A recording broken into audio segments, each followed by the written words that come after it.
If you're watching this video, there's a good chance that you're making one or more of these 5 guitar maintenance mistakes. And not only can these mistakes be affecting the tone or sound of your guitar, but they could also be holding back your progress. In this video, I'm going to show you 5 guitar care mistakes that most people make and how to easily fix them. A lot of these things would cost you hundreds of dollars if you took them to a guitar tech, but I'm going to show you how to do them easily at home with minimal tools. So grab your guitar and here we go.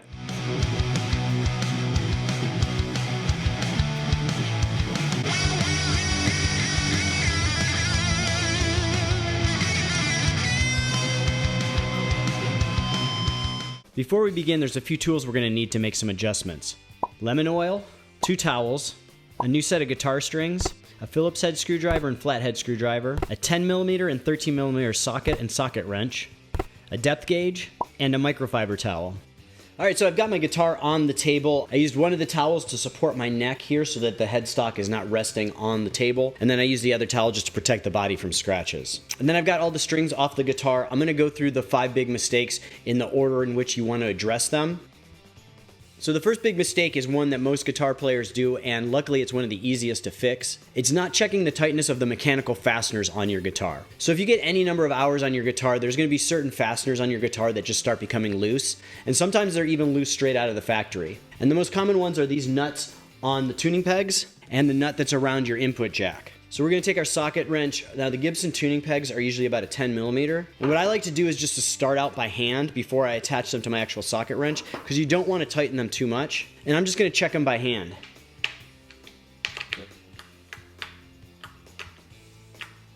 And mine are already pretty tight, but if they get loose, you're going to get a lot of slack in here and you're going to feel your tuning peg kind of wiggle around, and that's going to affect the stretching of the strings and your tuning. And then just very gently with the socket wrench, I'm going to go over each one.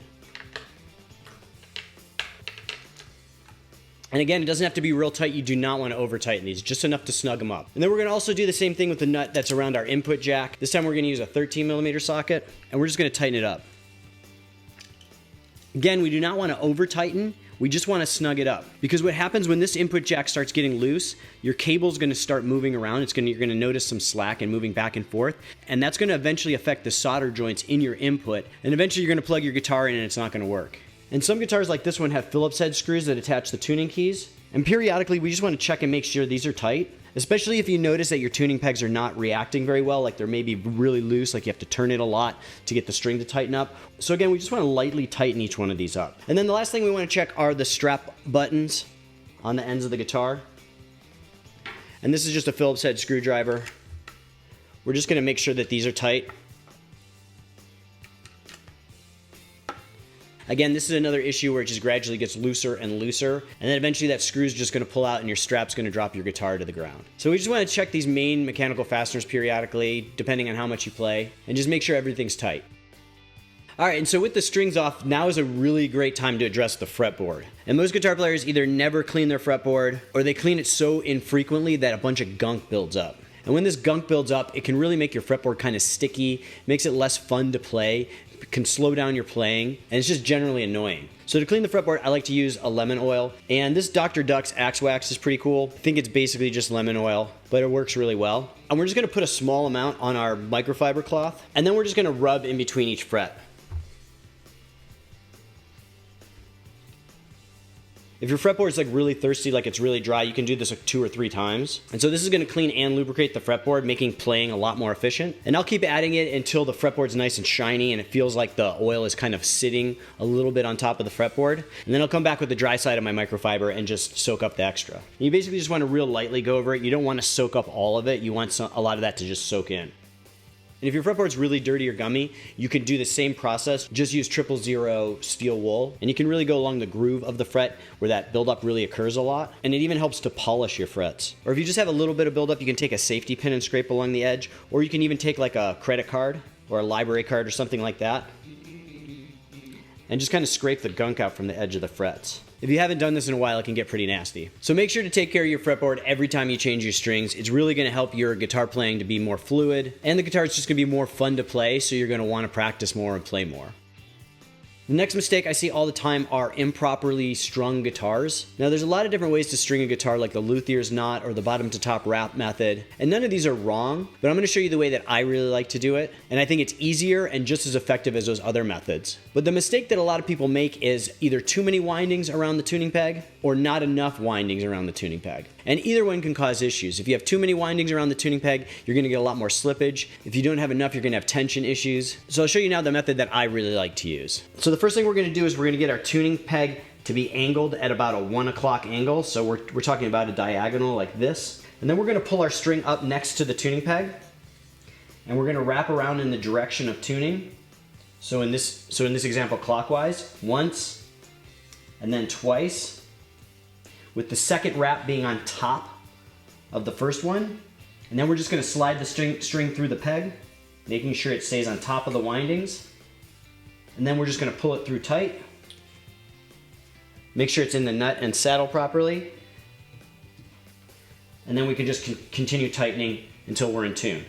And then we're just going to repeat this process with the rest of the strings. And what I really like about this method is you can get the proper number of wraps, which is about 2.5, around the tuning peg every time you do it without having to do a bunch of adjustments. And getting the proper number of wraps when you string your guitar is super important because it gets the proper amount of tension and it's going to help your guitar stay in tune better, which in turn is going to make you sound better.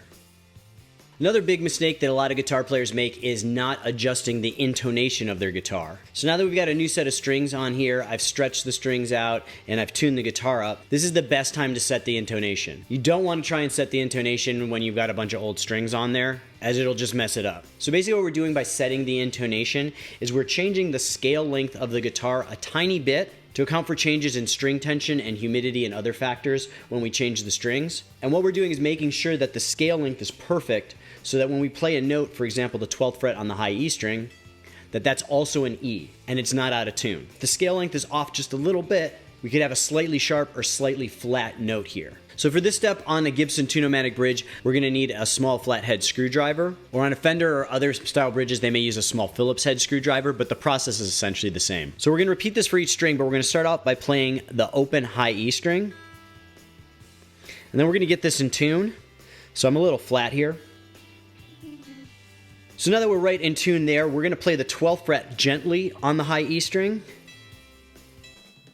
And if we notice, we're just a little bit flat. So when we're flat, that means that the string length is too long, because when it's shorter, it vibrates faster, creating a higher frequency, creating a higher note. When it's longer, it creates a lower vibration, creating a flat note. So in order to raise the pitch of the 12th fret, we need to move the saddle this way to make the string length shorter. So in order to do that, we're going to take our flathead screwdriver, and we're just going to adjust it on this little flathead screw right here, and it's going to slowly move the saddle up. So we're going to just try and do it like maybe one turn, and we're going to turn it counterclockwise to move it that direction. So I tried it one full turn, and it's a good idea to try and remember how much you turn it, so that way if you have to go back, you can. And now let's try playing that string again.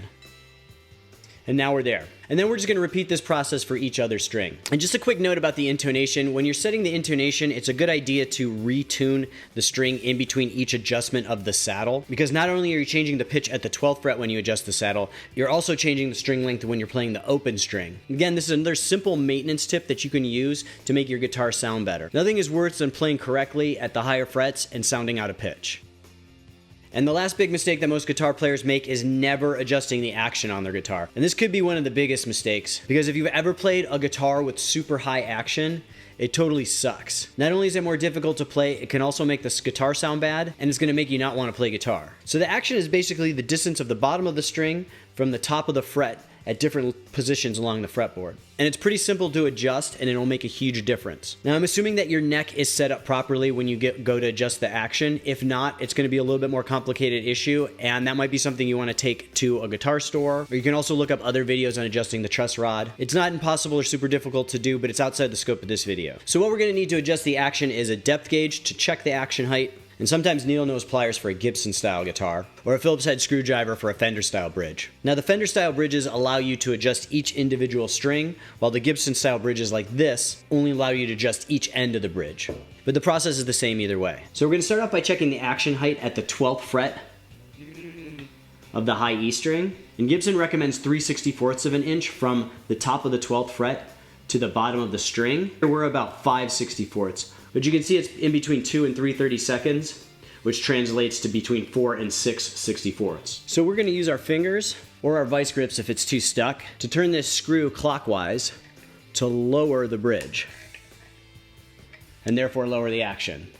So we did about half a turn and then we check again. All right, so now we're at about 3 64ths. Now let's check the action on the other end on the low E string. Gibson recommends 5 64ths for this end. And we're about exactly on 5 64ths on this end, so no adjustment needed. And then once we're done adjusting the action, we want to retune the guitar, because changing the string height is actually going to change the scale a little bit and you're going to get out of tune issues. And then we're just going to check the guitar for dead spots and buzzing.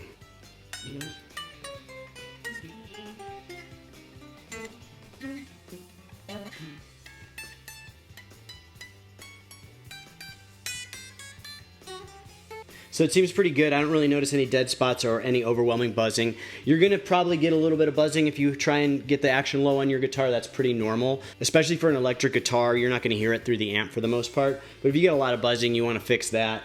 The 5 64ths on the low end and the 3 64ths on the high end are just Gibson's recommendations. Really, you can set the action to anywhere you feel is comfortable. I tend to like a little bit lower action, so that 3 64ths on the high E is usually perfect for me.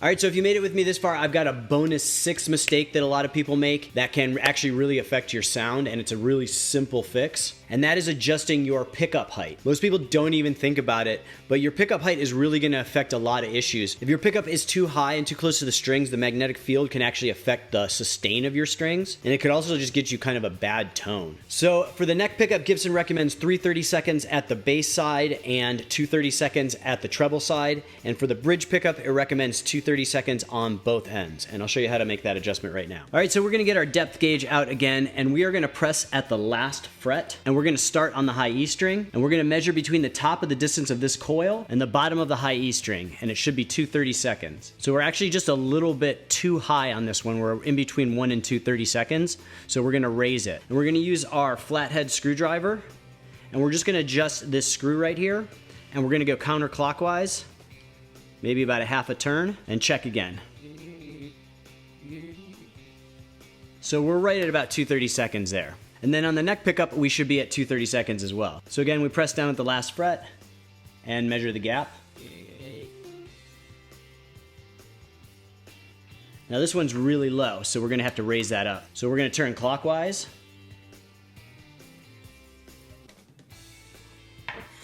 And try again. And we're just about there. And we're gonna repeat on the other side. So for the bridge pickup, we're gonna press down here, and we want it to be 2 30-seconds. And for the neck pickup, same thing, we're gonna press down here, and we want it to be 3 30-seconds. And again, this is just the recommended distance from Gibson. I recommend starting at that spot. I wouldn't go any closer to the strings, as I feel like getting too close to the strings causes a lot of issues. So start at the recommended settings, and then experiment with even backing off a little bit.